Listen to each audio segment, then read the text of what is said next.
காற்றின் அரித்தல் நிலத்தோற்றங்கள் எரோஷனல் லேண்ட்ஃபார்ம்ஸ் ஆஃப் விண்ட். ஊதுபள்ளம் ப்ளோஆர் டிப்ளசன் ஹாலோஸ். காற்றின் தூண்டுதல் செயலினால் ஏற்படும் ஆழமற்ற பள்ளங்களே ஊதுபள்ளங்கள் எனப்படும்.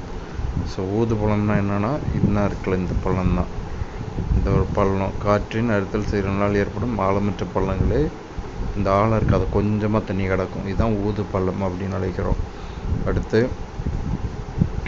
ஊதுபள்ளனுக்கு அடுத்து காளான் பாறை மஷ்ரூம் ராக். காளான் பாறைகள் பாறை பீடம் அல்லது பீடப்பாறைகள் எனவும் அழைக்கப்படுகிறது. இவை இயற்கையாக தோன்றும் காளான் போன்ற அமைப்பினை கொண்டிருக்கும். ஸோ காளான் பாறைனா எதுனா இதுதான், பார்க்க காளான் மாதிரி இருக்குல்ல, இதுதான். இதை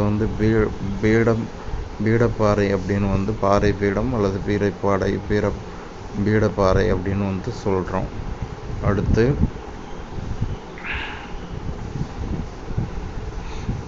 பாலைவனங்களில் மிக அதிகமாக மணல் மற்றும் பாறை துகள்களை காற்று புவிப்பரப்பிற்கு மேலே கொண்டு செல்வதால் அங்கு அமைந்துள்ள பாறைகளின் அடிப்பகுதிகள் மேல்புற பகுதிகளை விட அதிகமாக அரிக்கப்படுகின்றன. ஸோ இங்கே பாறையோட அடிப்பகுதி மேல்புற பகுதியை விட ரொம்ப அதிகமாக அரிக்கப்படுது. இந்த இடம்லாம் அரிச்சு போயிடுது.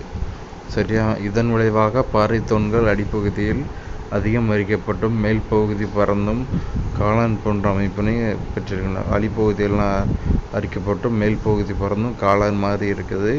இதனால் இதை காளான் மஷ்ரூம் காளான் பாறை அப்படின்னு சொல்கிறோம். அடுத்து ஏர்ராங். காற்று வீசும் திசைக்கு இணையாக 1 முதல் 10 மீட்டர் உயரம் வரை பரந்த அமைப்பிலான பாறைகள் அரிக்கப்பட்டு குறுகிய பள்ளத்துடனும் குழிகளுடனும் ஒழுங்கற்ற பாறை முகடுகளாக காணப்படும் நிலத்தோற்றமே ஏர்ராங் எனப்படும். எவ்வளோ உயரம்? 1 to 10 மீட்டர் உயரம். இவை காற்றின் பல்வேறுபட்ட அரித்தல் செயல்களினால் ஏற்படுகின்றது. இதுவும் காற்றோட அரித்தல் செயலினால் தான் ஏற்படுது. ஏரிகளில் காணப்படும் மணல் துகள்களை எடுத்து செல்லும் காற்று எதிரே உள்ள பாறைகளின் வலுவற்ற பகுதிகளை அதிகமாக அரித்து முகடுகளையும் மற்றும் பள்ளங்களையும் மாறி மாறி உருவாக்குகிறது. முகடும் பள்ளமும் மாறி மாறி உருவாகுது.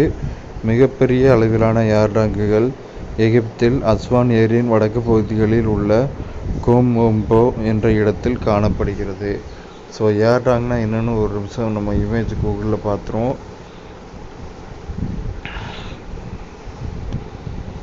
ஏர்ராங்கோட உயரம் எவ்வளோ இருக்குமா? 3 to 10 மீட்டர் இருக்குமா.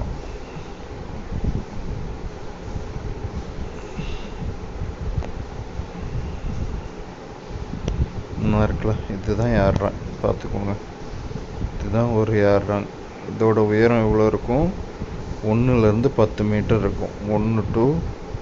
இதோட உயரம் 1 to 10 மீட்டர் வரை உயரம் காணப்படும். சரி, ஏர்ராங்னா என்னென்னு பார்த்தாச்சு.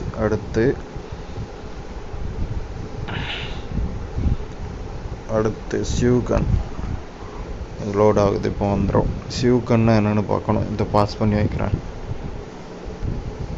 லோட் ஆகிட்டு. சியூகன் காற்றின் உராய்ந்து தேய்தல் செயலினால் உருவாகும் நிலத்தோற்றத்தில் முகடுகளும் பள்ளங்களும் அடுத்தடுத்து காணப்படுவதே சியூகன் எனப்படும். இவை 30 மீட்டர் உயரம் வரை காணப்படும். ஸோ சியூகனோட உயரம் எவ்வளோ? 30 மீட்டர். என்ன இருக்குல்ல, இந்த படம் இதுதான் சியூகன். இதோட ஹைட் 30 மீட்டர் இருக்கும். முகடுகளும் பள்ளங்களும் உருவாகும். இங்கே பள்ளம் இருக்குது, அப்புறம் மேடு இருக்குது, அப்புறம் பள்ளம் இருக்குது, அப்புறம் மேடு இருக்குது. மேடு பள்ளம் அப்படி மாறி மாறி இருக்குது. இதை தான் நம்ம சியூகன் அப்படின்னு சொல்கிறோம்.